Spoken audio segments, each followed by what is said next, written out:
ఆచి చికెన్ మసాలా. భారత్ యుద్ధానికి రెడీ అవుతోంది. ఏ క్షణమైనా యుద్ధ రంగంలోకి మిసైల్స్ దింపేందుకు సిద్దమవుతోంది. ఈ మాటలు అన్నది ఎవరో కాదు, పాక్ ప్రెసిడెంట్ ఆసిఫ్ అలీ జర్దారీ. ఆఫ్ఘనిస్తాన్ తో యుద్దం చేస్తున్న పాకిస్తాన్ ముందు నుంచి భారత్ ను టార్గెట్ చేస్తూనే ఉంది. భారత్ మరో యుద్ధానికి రెడీ అవుతోందంటూ పాక్ ప్రెసిడెంట్ ఆసిఫ్ అలీ జర్దారీ కీలక వ్యాఖ్యలు చేశారు. యుద్ద క్షేత్రం నుంచి చర్చల టేబుల్ వద్దకు రండి అంటూ పార్లమెంట్ సాక్షిగా ఢిల్లీకి తాను విజ్ఞప్తి చేశానని తెలిపారు. మరోవైపు అఫ్ఘాన్ ను భారత్ అనుకూల దేశంగా అభివర్ణించారు.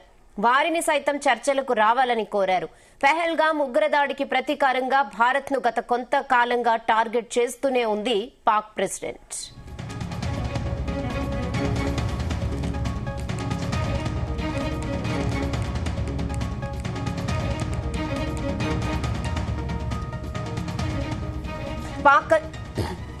పాకిస్తాన్ ఆఫ్ఘనిస్తాన్ సరిహద్దుల్లో ఉద్రిక్తతలు పతాక స్థాయికి చేరాయి.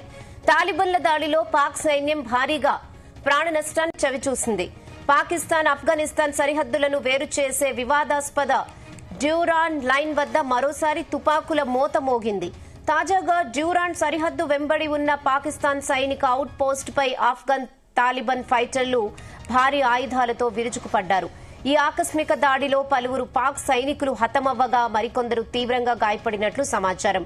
డ్యూరాన్ లైన్ వద్ద పాక్ సైన్యం నిర్మిస్తున్న ఫెన్సింగ్ ను తాలిబాన్లు ఎప్పటి నుంచో వ్యతిరేకిస్తున్నారు. ఈ వివాదమే తాజా ఘర్షణకు దారితీసినట్లుగా తెలుస్తోంది. తాలిబాన్లు అత్యాధునిక అమెరికన్ మేడ్ రైఫిళ్లు, రాకెట్ లాంచర్లను ఉపయోగించి పాక్ ఆర్మీ బంకర్లను ధ్వంసం చేయడం ఇప్పుడు అంతర్జాతీయంగా చర్చనీయాంశమైంది.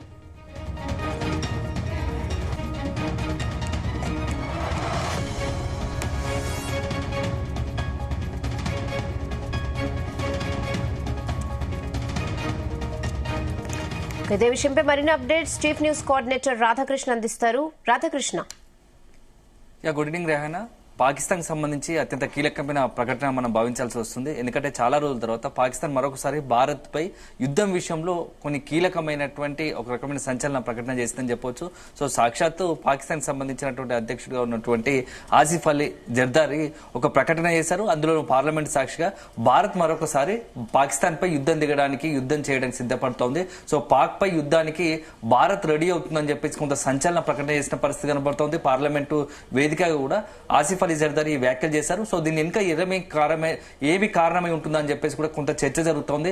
ఎందుకంటే చాలా రోజుల తర్వాత గతంలో చూసాము, గత ఏడాది మేలో జరిగినటువంటి పెహల్గాం దాడి, ఏప్రిల్ 27 నాడు పెహల్గాం దాడి జరిగింది. సో దాదాపు చాలా మంది 20 మందికి పైగా కూడా అక్కడ అనేక మంది అమాయకులు మృతి చెందిన పరిస్థితి. ఎందుకంటే పాకిస్తాన్ సంబంధించినటువంటి తీవ్రవాదులు ఏక మొత్తంలో ఒక్కసారిగా అక్కడ ఉన్నటువంటి అమాయక హిందువుల పైన బరిదెగింపు కాల్పులు జరిపి చంపేసిన పరిస్థితి కనబడుతోంది. సో ఒక రకంగా ఒక మతాన్ని టార్గెట్ గా చేసుకుని అక్కడ పెద్ద ఎత్తున పెహల్గాంలో ఒక హింసను చెలరేగారు. సో అమాయకులను ప్రాణాలు బలి ఉన్నారు. ఆ తర్వాత ఆపరేషన్ సింధూర్ భారత్ చేపట్టింది. ఆ ఆపరేషన్ సింధూర్ లో భాగంగా పాకిస్తాన్ లోని కీలకమైనటువంటి తీవ్రవాద శిబిరాలను మొత్తంగా కూడా పూర్తి స్థాయిలో ధ్వంసం చేసింది. సో ఏకకాలంలో ఒక్కసారిగా సర్జికల్ స్ట్రైక్ గా చేసి ఆ ఆపరేషన్ సింధూర్ పేరుతో మొత్తం అక్కడ ఉన్నటువంటి తీవ్రవాద శిబిరాలను మొత్తం కూడా లష్కర్-ఏ-తోయిబా కావచ్చు, జైషే మహమ్మద్ లాంటి తీవ్రవాద సంస్థలకు సంబంధించిన కార్యకలాపాలు నిర్వహిస్తున్నటువంటి షెల్టర్ జోన్స్ కావచ్చు, కేంద్రాలు కావచ్చు, అలాంటి వాటన్నిటిని కూడా ధ్వంసం చేసింది. సో ఆ తర్వాత పరిస్థితులు మనకు తెలిసిందే. సో ఒక రకంగా భారత్ పాకిస్తాన్ మధ్య తీవ్రంగా యుద్ధ పరిస్థితులు, పాకిస్తాన్ భారత్ టార్గెట్ చేసుకుని భారత్ సరిహద్దులు కావచ్చు, లేకుంటే భారత్ సరిహద్దును ఆనుకున్నటువంటి పాకిస్తాన్ ఏకంగా సరిహద్దు పంజాబ్ కావచ్చు, రాజస్థాన్ లోని హిందువుల ఆలయాలు టార్గెట్ చేసుకుని పెద్ద ఎత్తున దాడులకు పాల్పడడం, అమాయక పౌరులను కాల్చి చంపడం లాంటివి ఘటన చేసింది. సో దీనికి భారత్ చాలా సీరియస్ గానే బదులు ఇచ్చింది. ఒక దశలో చెప్పాలంటే భారత్ దాడికి పాకిస్తాన్ ఏమాత్రం కూడా తట్టుకోలేని పరిస్థితి. ఈ నేపథ్యంలోనే ఆ యుద్ధ సమయంలో పాకిస్తాన్ చేతులెత్తేసి ఒక్కసారిగా అమెరికాను శరణు కోరి ఆ యుద్ధం నుంచి బయటపడింది. సో అదొక అంశం పక్కన పెడితే ఇప్పుడు తాజాగా మరొకసారి ఆ పాకిస్తాన్ ఈ ఆరోపణలు చేయడానికి, ప్రకటన చేయడానికి కారణం ఏమై ఉంటుందా అని చెప్పేసి ఒక చర్చ జరుగుతుంది. ఎందుకంటే ఇప్పటికే పాకిస్తాన్ లో అంతర్గతంగా అనేక సంక్షోభాలు ఉన్నాయి. ఒకవైపు బలూచిస్తాన్ సంబంధించి పెద్ద ఎత్తున నిత్య దాడులు జరుగుతున్నాయి. వాళ్ళు ప్రత్యేక దేశంగా ఏర్పరచాలి, తమను ప్రత్యేక దేశాన్ని గుర్తించాలి, ప్రత్యేక దేశాన్ని ఏర్పాటు చేయాలని చెప్పేసి కూడా బలూచిస్తాన్ గత కొద్ది రోజులుగా కూడా దశాబ్దాల కాలం నుంచి పాకిస్తాన్ పై తీవ్రతర పోరాటం చేస్తూ ఉంది. పాకిస్తాన్ సైన్యం కనబడితే చాలు బలూచిస్తాన్ సంబంధించిన ఆర్మీ మొత్తం కూడా బలూచిస్తాన్ లిబరేషన్ ఆర్మీ ఒక్క ముప్పేట దాడి చేస్తూ పాక్ సైన్యాన్ని హతమారుస్తుంది. సో ఒకవైపు అలాగా ఉంటే మరో పక్కన ఇటు పాకిస్తాన్ కి ఈ మధ్య కాలంలో ఆఫ్ఘనిస్తాన్ కూడా పెద్ద తలనొప్పిగా మారింది. సరిహద్దు దేశం, పొరుగు దేశం. సో పాకిస్తాన్ కి సంబంధించి ఈ మధ్య కాలంలో ఆఫ్ఘనిస్తాన్ పాకిస్తాన్ మధ్య ఒక విచిత్రం కారణం ఏంటంటే పాకిస్తాన్ ఆఫ్ఘనిస్తాన్ పై మొదట దాడి చేసింది. దానికి కారణం ఏంటంటే పాకిస్తాన్ లో తాలిబాన్ ఆ ప్రేరేపిత తీవ్రవాదులను పాకిస్తాన్ లో పెంచి పోషించి పాకిస్తాన్ లో అలజడి సృష్టిస్తుందని చెప్పేసి ఆరోపణ చేసింది. దానికి అనుగుణంగానే తాలిబాన్ సంబంధించి మొత్తం కూడా ఆఫ్ఘనిస్తాన్ సంబంధించి దాడులకు పాల్పడింది. పెద్ద ఎత్తున క్షిపణులతో ఒక్కసారిగా ఉన్నటువంటి కాబూల్ లాంటి మహానగరం పైన ఆఫ్ఘనిస్తాన్ సంబంధించి కాబూల్ లాంటి నగరం పైన దాడికి దిగింది. సో ఒక్కసారిగా యుద్ధ వాతావరణం వారం 10 రోజులుగానే చాలా రోజులుగా అక్కడ ఇటు పాకిస్తాన్ ఆఫ్ఘనిస్తాన్ మధ్య యుద్ధం కొనసాగుతా ఉంది. సో అక్కడ పాకిస్తాన్ చేసినటువంటి ఒక ప్రకటన కావచ్చు, పాకిస్తాన్ సంబంధించి చేసినటువంటి ఏదైతే ఆఫ్ఘనిస్తాన్ పై యుద్ధం దిగడానికి చేసిన ప్రకటన మాత్రం ప్రపంచ దేశాలంతా కూడా విస్మయానికి గురి చేసిందని చెప్పవచ్చు. ఎందుకంటే ఒకవైపు ప్రతినిత్యం దశాబ్దాల కాలంగా కూడా పక్కనే ఉన్నటువంటి పాకిస్తాన్ భారతదేశంలో ఇట్లా జైషే మహమ్మద్, లష్కర్ తోయిబా లాంటి అనేకమైనటువంటి తీవ్రవాద సంస్థలను పెంచి పోషిస్తూ వాళ్ళకు ఒక రకంగా చెప్పాలంటే పాక్ సైన్యం అండగా ఉంటూ వాళ్ళకి షెల్టర్ ఇస్తూ భారత్ లో దాడులకు పాల్పడిన పరిస్థితి కనబడుతుంది. అలాంటి పాకిస్తాన్ మరొక వైపు ఆఫ్ఘనిస్తాన్ తీవ్రవాద దేశం, పాకిస్తాన్ లో ఆఫ్ఘనిస్తాన్ తాలిబాన్ తీవ్రవాదాలను పెంచి పోషిస్తుందని చెప్పేసి ఒక కారణంతో ఒక బూచి చూపించి దాడికి పాల్పడింది. దానికి కూడా ఒక కారణం ఉంది. ఎందుకంటే కొద్ది రోజుల క్రితం ఆఫ్ఘనిస్తాన్ సంబంధించి విదేశాంగ శాఖ మంత్రి భారత్ లో పర్యటించాడు. భారత్ తో చాలా అత్యంత సంబంధాలు నిలవడానికి, భారత్ తో మంచి సంబంధాలు కలగడానికి ఆఫ్ఘనిస్తాన్ పూర్తి స్థాయిలో సిద్ధమైంది. సో ఒకవేళ కనుక భారత్ ఆఫ్ఘనిస్తాన్ రెండు కలిస్తే అది ఆటోమేటిక్ గా దాని ప్రభావం పాకిస్తాన్ పై పడుతుంది. సో పాకిస్తాన్ కు సంబంధించి భవిష్యత్తులో ఏదైనా యుద్ధ పరిస్థితి వస్తే, భారత్ ఒకవైపు యుద్ధం చేయాలనుకుంటే ఆఫ్ఘనిస్తాన్ కనుక భారత్ కలిస్తే పాకిస్తాన్ ఖచ్చితంగా ముచ్చెమటలు పడతాయి. పాకిస్తాన్ ఎట్టి పరిస్థితుల్లో భారత్ పై ఇప్పుడున్న పరిస్థితుల్లో భారత్ పై ఎదురుదాడికి దిగలేని పరిస్థితి, చేతులెత్తేసిన పరిస్థితి. దానికి తోడు ఆఫ్ఘనిస్తాన్ కూడా కలిస్తే ఇక పక్కలో బలంలో ఇటు భారత్ ఆఫ్ఘనిస్తాన్ రెండు కలిస్తే పాకిస్తాన్ పని ఖతమవుతుందని ఒక ఆలోచనతోనే ఆఫ్ఘనిస్తాన్ పై తీవ్రవాద ముసుగనేసి తీవ్రవాద ముసుగులో ఆఫ్ఘనిస్తాన్ పై వరుసగా దాడులు జరుపుతోంది. అయితే పాకిస్తాన్ ఆఫ్ఘనిస్తాన్ పై దాడులు జరిపితే ఆఫ్ఘనిస్తాన్ నుంచి ఎలాంటి కౌంటర్ అటాక్ ఉండదు. సో తమ చెప్పు చేతుల్లో ఉంటుంది. భయంతో తమకు లొంగిపోతుందని చెప్పేసి పాకిస్తాన్ భావించింది. కానీ అది ఎక్కడా జరగలేదు. గత కొద్ది రోజులుగా చూస్తున్నాం. యుద్ధం ఎప్పుడైతే కాబూల్ పై ఆఫ్ఘనిస్తాన్ సంబంధించి కాబూల్ పై పాకిస్తాన్ దాడికి దిగిందో అప్పటి నుంచి కూడా కౌంటర్ అటాక్ ఆఫ్ఘనిస్తాన్ చేస్తుంది. వరుస పెట్టి దాడులను తీవ్రతరం చేసింది. పాకిస్తాన్ సైన్యం దాదాపు ఇప్పటివరకే 100 మంది పైగా కూడా పాకిస్తాన్ సంబంధించినటువంటి ఆర్మీ సైనికులు మృతి చెందిన పరిస్థితి కనబడుతోంది. సో ఇవన్నీ నేపథ్యంలో ఒకవైపు ఇప్పుడు ఆఫ్ఘనిస్తాన్ కు భవిష్యత్తులో భారత్ కలిసి వచ్చే అవకాశం ఉంది. సో ఆఫ్ఘనిస్తాన్ మద్దతుగా భారత్ నిలబడే అవకాశం ఉంది. అదే సందర్భంలో మరొకసారి కూడా భారత్ తమపై దాడికి దిగొచ్చు, యుద్ధానికి దిగొచ్చు అని ఒక భయంలో పాకిస్తాన్ కనబడుతోంది.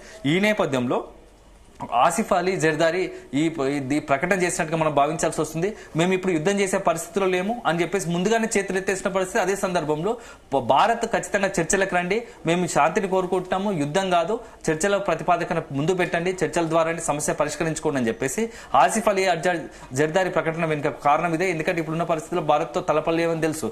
దానికి తోడు ఆఫ్ఘనిస్తాన్ కూడా అంటే భారత్ ను కలిపి ఆఫ్ఘనిస్తాన్ పై మేము ఆఫ్ఘనిస్తాన్ తో కూడా పోరాటం చేయలేము, ఆఫ్ఘనిస్తాన్ కూడా చర్చల ద్వారా సమస్యను పరిష్కరించుకోండి. ఎందుకంటే ఆ యొక్క సరిహద్దు పంచాయతీ నడుస్తూ ఉంది.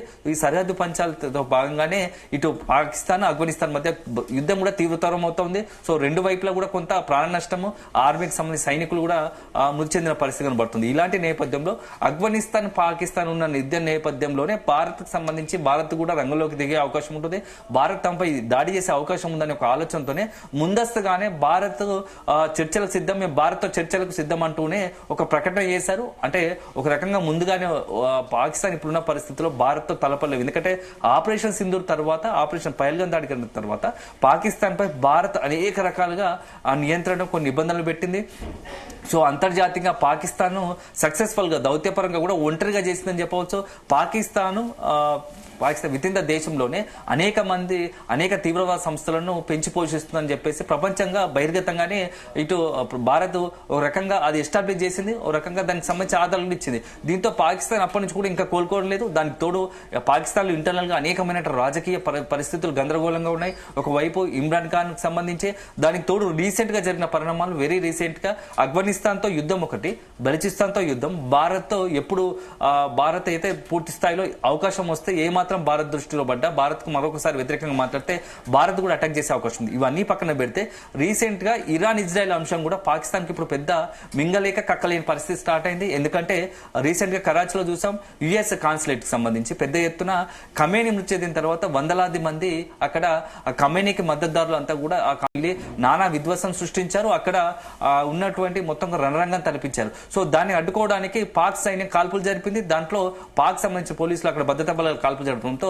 30 మంది చనిపోయారు. సో దీంతో పాకిస్తాన్ అంతర్గతంగా ప్రభుత్వం పైన ఆ పాలకుల పైన తీవ్ర స్థాయిలో విమర్శలు వస్తున్నాయి. ఒకవైపు అమెరికాకు మద్దతుగా మీరు ఉండడం ఏందని అక్కడ నుంచి పాకిస్తాన్ వితిన్ ద పాకిస్తాన్ సంబంధించిన ప్రజల నుంచే ఒక ఒత్తిడి ప్రభుత్వంపై పడుతుంది. ఇవన్నీ చూస్తూ ఉంటే పాకిస్తాన్ ఇప్పుడు నలువైపులా అష్టదిగ్బంధనం లాగా ఉంది. ఒకవైపు భారత్, మరోవైపు ఆఫ్ఘనిస్తాన్, మరొక బలూచిస్తాన్, ఇటు ఇరాన్ కి సంబంధించి యుద్ధం. ఇవన్నీ కలిపి పాకిస్తాన్ కు దిక్కుతోచని పరిస్థితుల్లో ముందుగానే భవిష్యత్తులో కొన్ని ఇట్లాంటి పరిస్థితి వస్తే భారత్ కనుక తమపై యుద్ధం చేయాల్సి వస్తే అలాంటి పరిస్థితి రాకుండా ముందే మోకరిల్లే పరిస్థితి వచ్చిందనుకోవచ్చు. దాంట్లో భాగంగానే ఈ రోజు ప్రకటన ఆసిఫ్ అలీ జర్దారీ ప్రకటన మనం చూడాల్సి ఉంటుంది. రేహానా.